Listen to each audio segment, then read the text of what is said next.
किस्मत का लिख डारे मोर भाग मां, तोर बिना अब जिंदगी सुनना लगथे।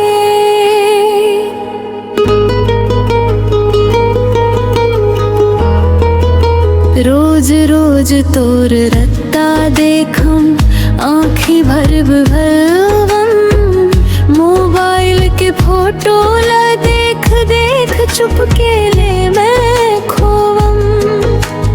कहित से जिंदगी भर साथ रही वो, काबर आज मोला छोड़ गे रे।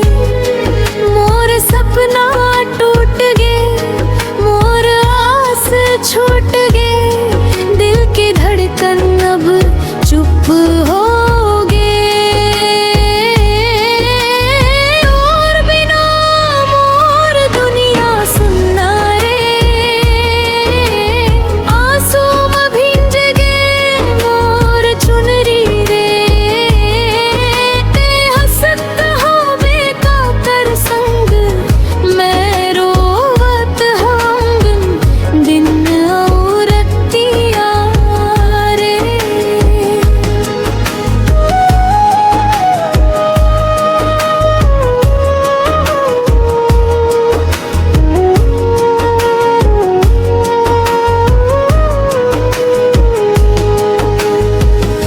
बरसत पानी में भी तोर सुरता,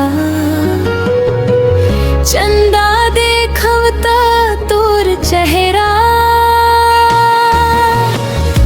मोर माया के कसम खा के काबर बदल गे तोर इरादा। जिन हाथ ला पकड़ के सपना देखे रहे वो, ओही हाथ आज मोला छोड़ दीस। भगवान लेके च बात पूछा, सच्चा माया के सजा काबर मिली। तोर बिना मोर दुनिया सुन्ना रे, सांस चलत है फिर जिंदगी अधूरा रे। एक दिन लौट के आ हंस के, तब तक मोर माया जिंदा रही रे।